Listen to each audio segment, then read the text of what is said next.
अपनी जुबान के लिए एहतजाज कर रहे थे, उस तरह 21 दिसंबर जब आपकी औरतों की शलवारें खींची गई, उस दिन को याद रखना है, उस दिन को भूलना नहीं है। अपनी यादाश्तों में कुरच कुरच के उस दिन को याद रखना कि जब आपकी औरतों के हौसले इतने मजबूत थे, दुपट्टे तो निकाल दिए इन्होंने, फिर शलवारों पर हाथ लगाया इन बेगैरतों ने। वो निकले हुए दुपट्टे ये औरतें आपके सामने लाई है एक मेड़ के तौर पर कि यकजा हो जाओ, यकजा हो जाओ। इस कौम को देखो, ये बदबख्त वही कौम है जिसने बंगालियों की औरतों की असमत दरी की। ये हम पर रहम नहीं करेगी, ये कभी रहम नहीं कर सकती हम पर।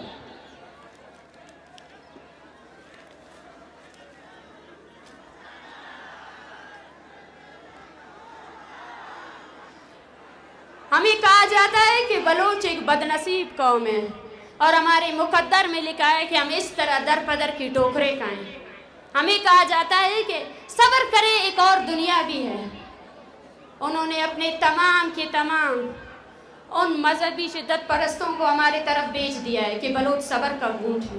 मैं आप सबको बताना चाहती हूँ, ये बदनसीबी नहीं है, बल्कि ये जालिम और मजलूम के दरमियान जंग है। वो जंग जो पाकिस्तान ने छेड़ी है, जो तब तक जारी रहेगी तब तक बलोच खुद इस जंग का हिस्सा नहीं बन जाता है।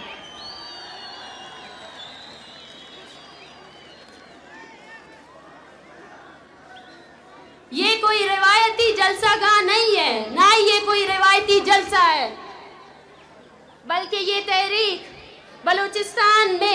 बलूचिस्तान भर की आवाज़ है और जहाँ जहाँ बलोच आबाद है उन सब की आवाज़ है। उन सब के लिए हम आवाज़ उठाएंगे।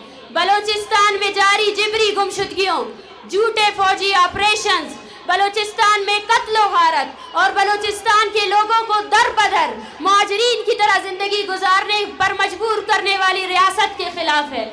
ये तहरीक नौकंडी से लेकर परोम के बॉर्डर तक तमाम मजदूरों की तहरीक है। ये तहरीक जीवनी से लेकर कराची तक तमाम बलोच माहीगीरों की तहरीक है। ये तहरीक कोई सुलेमान से लेकर मकरान तक हर चरवाहे के लिए आवाज उठाएगी, सबके लिए आवाज उठाएंगे हम। पाकिस्तान के जालिम लश्कर ने अपने नापाक फौजियों को ट्रेनिंग दी हुई है कि कैसे रात गए बुज़दिलों की तरह बलोचों के घरों पर हमलावर हो जाओ। ये वही बुज़दिल है जिनकी पतलूनें बंगालियों ने उतारी थी। जब अपने से ताकतवर फौज के सामने आते हैं तो पतलूनें उतर जाती है, मगर उनको ये हकीकत नहीं बोलना चाहिए कि ये धरती मीर मेहरा खान की धरती है, ये धरती अब्दुल अजीज कुर्द की धरती है और ये धरती नवाब खैर बख्श की धरती है, शहीद बालाज की धरती है, शहीद बानो करीमा की धरती है। ये डराने से डरने वाले नहीं हैं, ये मारने से रुकने वाले नहीं हैं। आओ, वो लोग जो बोलते थे कि बलोचों की तादाद चंद में, आओ इस इनकलाब को देखो, इन लोगों को देखो इन्हें, आओ देखो, आंखें खोल कर इस अवामी ताकत को देखो जो तुम्हारी डॉलरों से कर तुमने हमारी कौम को पीछे करने की कोशिश की। यहाँ हर घर ने एक शहीद को कांधा दिया है, यहाँ हर घर ऐसा है, हर माँ के दिल में ये डर है कि कब ये फौजी आकर उसको पकड़ेंगे या उसके बेटे को पकड़ेंगे।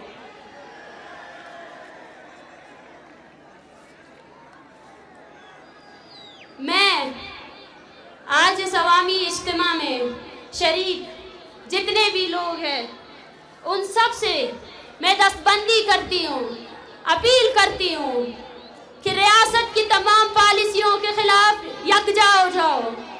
जाती जिंदगी को छोड़कर कौमी जिंदगी, कौमी शऊर के लिए अपनी जिंदगी को वक्फ कर दो। कौमी एहसासात के बगैर, कौमी शऊर के बगैर हमारी जिंदगी कोई मायने नहीं रखती है।